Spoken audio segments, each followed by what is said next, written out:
안녕하세요. 취미로 철학하는 남자입니다. 네, 이번에는 국가 8권의 민주정치에 대한 이야기를 해보도록 하겠습니다. 앞서 이제 과주제에서 이제 민주제로 전환을 하게 되는데요. 그 전환 과정에서 이제 원인이 되는 게 뭐냐면은 부에 대한 욕망이라고 소크라테스는 이야기를 합니다. 이 부에 대한 욕망이 어떻게 민주제로 전환이 되게 되는지에 대해서 이제 살펴보게 될 텐데요. 먼저 일단 사회적 상황을 봐야 합니다. 사회적 상황은 앞서 이야기했던 것처럼 과두제에서는 부가 곧 힘이고 이제 권력이기 때문에 네, 그 부자들은 일반 시민들의 재산을 모아야 합니다. 그래야 자기들의 부가 커지게 되니까요. 그래서 사람들이 돈을 쓰도록 장려를 하게 됩니다. 장려를 하게 되고 그러면서 이제 사람들이 점점 돈이 없어지게 되겠죠. 그럼 돈이 없어진 상황에서 생활을 해야 되기 때문에 계속해서 돈을 또 찾게 됩니다. 그러면은 이제 돈을 빌려야 되겠죠. 그래서 고리대금업이 이제 나타나게 되고요. 그러면서 이제 사람들은 점점 재산 탕진하고 고리대금으로 이제 돈을 빌려서 사용하다 보니까 점점 빈민이 늘어나는 상황에 놓이게 됩니다. 이런 사회적 상황에서 통치를 누가 하고 있었냐면은 소수의 부자들이 하고 있었죠. 근데 이 부자들의 상황이 어땠냐면 향락에 빠져 있었습니다. 그렇기 때문에 육체적, 정신적으로 쇠약해져 있는 상태가 되게 되고요. 이 사람들은 미덕에 관심도 없는 상태입니다. 반면에 빈민들 같은 경우는 계속해서 노동을 해야 하지 않습니까? 그래서 노동을 하게 되고 그래서 체력적인 우위를 점하게 되는데요. 이러한 상황에서 소수의 부자들과 다수의 빈민들이 모여 있는데 부의 영향을 전혀 받지 않는 상황에 놓였다고 이제 소크라테스는 가정을 해요. 뭐 전쟁을 하러 간다던가 아니면은 뭐 배를 타고 어디를 간다던가 했을 때는 부가 아무리 많다고 하더라도 거기서는 이제 실질적으로 힘이 센 사람들이 우위를 점하게 되겠죠. 그렇다 보니까 부자들이 이제 육체적으로도 정신적으로도 쇠약해 있는 상태고 빈민들은 오히려 체력적으로 우위를 점하고 있는 상태다 보니까 빈민들이 부자들을 공격하게 되는 상황에 놓이게 된다라고 얘기를 하게 되는 거죠. 그래서 이 빈민과 부자들이 이런 상황에서 격돌을 하게 된다. 이 불만을 가지고 있는 빈민들이 부자들과 격돌하게 된다라고 한다면은 이 빈민들이 이길 거다라고 소크라테스는 생각을 하는 거죠. 그래서 이렇게 해서 민주제가 생겨나게 된다. 그래서 이게 시민혁명을 보면서 이제 생각을 해보시면은 어느 정도 그럴 수 있구나라고 보실 수 있을 것 같습니다. 다음으로 민주정체의 특징에 대해서 이야기를 해보겠는데요. 민주정체는 그 빈민들이 부자에게서 통치권을 빼앗아 오게 되거든요. 그 과정에서 이제 누가 통치권을 가질 것이냐의 문제에서 평등하게 분배하자라는 입장으로 놓이게 됩니다. 그래서 통치권이 평등하게 분배가 되고요. 그래서 통치자를 투표로 선발하는 상황에 놓이게 됩니다. 그리고 이제 사람들이 자유를 추구하게 되는데요. 이제 뭐 과도제적 악습으로부터 해방시켜주기 위해서 이제 이런 자유 추구가 나오게 되고 그렇다 보니까 다양한 생각이 공존하게 하는 모든 사람의 자유를 누리게 해주는 그런 사회가 되다 보니까 다양한 생각이 공존하는 사회가 되게 됩니다. 그래서 이제 다양한 생각을 바탕으로 하는 정체들이 이제 보여지게 되고 이 정체적 특징들을 이제 참고해 볼 수 있다라고 할 수가 있죠. 그리고 이렇게 다양한 생각이 공존한다는 것 자체가 굉장히 매력적으로 보일 수 있다라고 얘기를 하게 되는데요. 이 말은 반대로 얘기를 하면 이제 다양한 생각이 공존하는 것은 잘못된 것이다 라고 소크라테스가 이야기를 하는 것으로 볼 수가 있습니다. 이러한 민주제의 자유 추구는 이제 통치의 자유, 일단 통치의 자유가 뭐냐면 통치할 능력이 있어도 통치하기 싫으면 안 해도 된다는 소리입니다. 그리고 직업의 자유, 내가 하고 싶은 직업을 재능에 맞지 않더라도 내가 추구할 수 있는 자유가 있다는 거죠. 이런 것들이 이상국가에서 이제 생각을 해봤을 때는 부적절한 것으로 보게 되고 마찬가지로 통치의 자유도 그렇죠. 참전의 자유는 이제 전쟁에 참여할지 말지에 대한 건데 내가 참여하고 싶으면 하는 거고 하기 싫으면 안 해도 된다라는 부분입니다. 그리고 이제 분란을 일으킬 수 있는 자유인데요. 다른 사람들이 평화를 원한다고 하더라도 내가 분란을 일으킬 수 있어요. 왜냐하면 내 자유를 존중받는 정체이기 때문이죠. 그리고 죄인의 자유도 있는데요. 죄인의 자유는 뭐냐면은 모든 사람의 자유를 존중하고 평등하게 대해줘야 된다고 생각을 하기 때문에 죄인들이 잘못을 저질렀어도 그것을 자유로 인정하고 권리로 인정을 하고서 이제 죄값만 치르면 자유롭게 돌아다닐 수 있는 그런 것들을 말을 합니다. 이런 것들을 보면은 어느 정도 이제 현실적인 부분도 어느 정도 반영이 되어져 있다 생각을 해볼 수가 있고요. 민주제의 특징으로 이제 통치권이 평등하게 분배가 되어져 있잖아요. 그 투표로 선발하게 되는데 이 과정에서 대중들의 호감을 얻기가 쉽다라고 합니다. 내가 당신의 호감을 얻기 위해서 뭔가를 하겠습니다. 호의적인 태도를 보이게 되면은 이 대중들은 호감을 가지고서 이제 투표로 선발을 할 수가 있겠죠. 그래서 이런 부분을 또 이야기를 하게 되고요. 이런 것들을 총체적으로 봤을 때 이제 사람들은 그 무정부적이면서 평등함을 굉장히 추구하고 있기 때문에 이 평등함의 정체라고 이제 이야기를 하게 됩니다.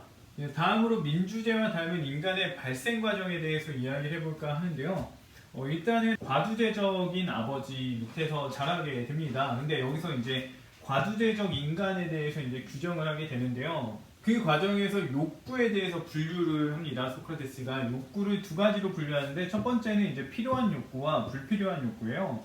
필요한 욕구 같은 경우는 우리가 그 욕구를 성취했을 때 유익하고 그 다음에 이 욕구는 피할 수가 없는 그런 욕구를 말합니다. 그리고 반면에 불필요한 욕구 같은 경우는 무익하거나 유해하고 우리가 피할 수 있습니다. 그래서 이걸 바탕으로 해서 이제 소크라테스는 과두제적 인간과 숫벌이라고 해야 될까요? 숫벌과 같은 인간을 구분짓게 되는데요. 필요한 욕구를 허용하는 게 이제 과두제적 인간이다라고 얘기를 하고 그 다음에 수벌과 같은 사람, 이 사람은 어떤 사람들이냐면 미덕과 완전히 반대되는 행동을 하는 사람들이에요. 미덕을 지니지 않은 사람들, 미덕을 전혀 지니지 못하는 사람들을 가리켜서 이제 수벌이라고 얘기를 하게 되는데 이제 악덕과 관련된 것들을 지닌 사람들이라고 볼 수가 있는 거죠. 아무튼 그래서 이제 과두제적인 사람은 필요한 욕구를 허용하고 숫벌과 같은 사람들은 불필요한 욕구를 허용한다. 이렇게 접근을 하는데요. 사실 필요한 욕구를 허용하고 불필요한 욕구를 비허용하는 것이 이제 과두제적 인간이다. 이렇게 얘기를 하는 건데 사실 이거는 최선자에 해당이 된다고 볼 수가 있고요.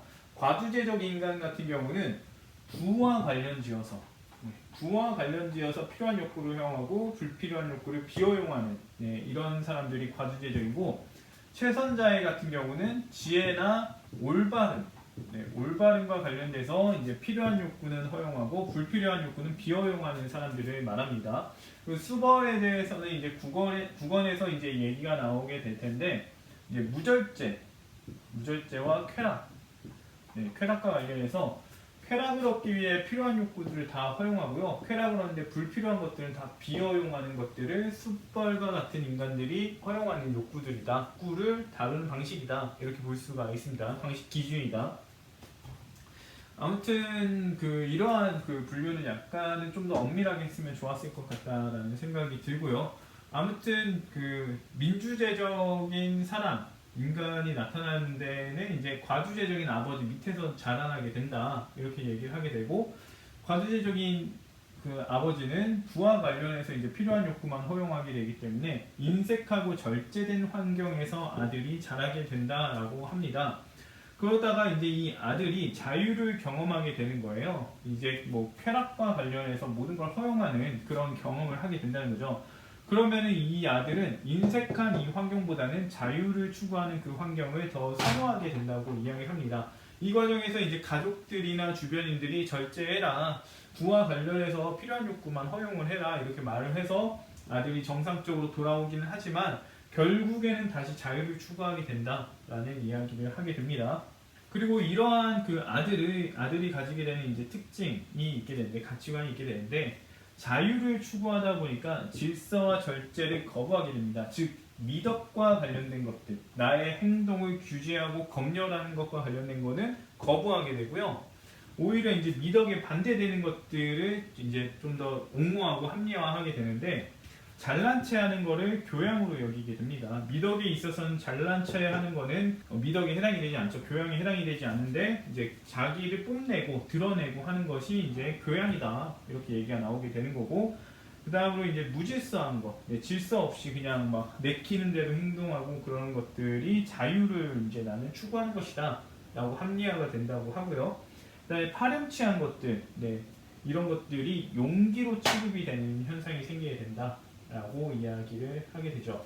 그리고 이제 자유를 맛본 사람 같은 경우는 불필요한 욕구도 내가 자유롭게 추구할 수 있는 거지 라고 하면서 정당화하게 되고요. 그 다음에 우리가 지켜야 한다고 하는 규정하는 그 장려하는 욕구들에 대해서는 어느 정도 이제 거부하는 경향을 보일 수 있다고 합니다. 왜냐하면은 개인의 자유를 추구하고 있기 때문에 그런 것들을 내가 선택해서 할 거야, 하기 싫으면 안 할 거야 라는 입장을 보이게 돼서 이제 불필요한 욕구에 몰두하게 되는 현상이 생기게 되고, 이제 나이가 들어감에 따라서 어느 정도 나도 그런 필요한 욕구들, 어느 정도 사람들이 하라는 것들이 어느 정도 필요하구나 이런 필요성을 느낄 수 있게 되겠죠, 살아가면서.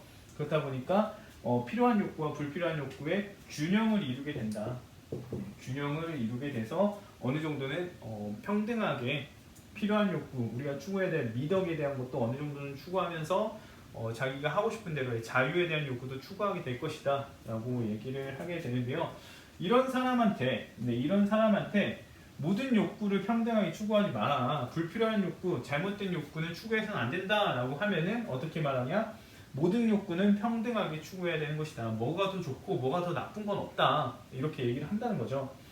그렇다 보니까 이 사람들은 어떻게 하냐, 그때그때 원하는 것을 추구하게 됩니다. 왜냐하면 모든 욕구, 내가 지금 드는 욕구는 어느 정도 충족을 시켜줘야 된다 라는 입장에 놓이게 돼서 그때그때 원하는 것들을 추구하게 되고요. 결과적으로 어떻게 되냐, 이제 뭐 정치적인 발언을 하고 싶으면 정치적인 발언도 하고, 잘 모르는데 뭔가 어디 가서 얘기하고 싶으면 얘기하고, 사회 문제에 대해서 어느 정도 저쪽에 가서 또 얘기하고 싶으면 하고, 환경에 대해서 하고 싶으면 또 하고, 그러다 보니까 결과적으로는 전문성이 없게 돼요. 하루살이처럼 계속 여기 갔다 저기 갔다 여기 갔다 저기 갔다 이렇게 반복을 하다 보니까는 전문성이 없게 됩니다. 그래서 전문적이지 못한 사람에 해당이 된다라고 이야기를 하게 되죠. 그럼에도 불구하고 이런 사람들은 자기 삶에 대해서 굉장히 만족하게 된다.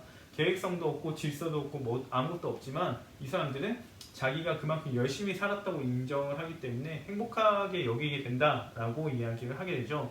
이렇게 얘기를 하니까 이제 그 얘기를 했던 글라우콘이었던 것 같은데, 글라우콘이 이런 삶은 평등주의자의 삶인 것 같다 이렇게 얘기를 하게 되죠. 이처럼 자유롭게 사는 민주주의적 성향은 많은 성향의 장점을 수용하고 그 다음에 부조리한 점, 강제적이거나 억압적인 것들을 개선시키는 효과를 보이기 때문에 굉장히 매력적인 성향으로 보일 수 있다라고 얘기를 하게 되는데요. 실질적으로는 앞서 말한 것처럼 계획성이라든가 질서 이런 것들이 없는 상황이기 때문에 오히려 매력보다는 매력적이지 않고 굉장히 좀 비생산적이면서도 무질서한 입장이라고 볼 수가 있게 됩니다. 그래서 무정부적이라는 표현도 나오게 됐었는데 민주정체에 대해서 꽤 날카로운 비판을 하고 있다라고 볼 수가 있겠죠.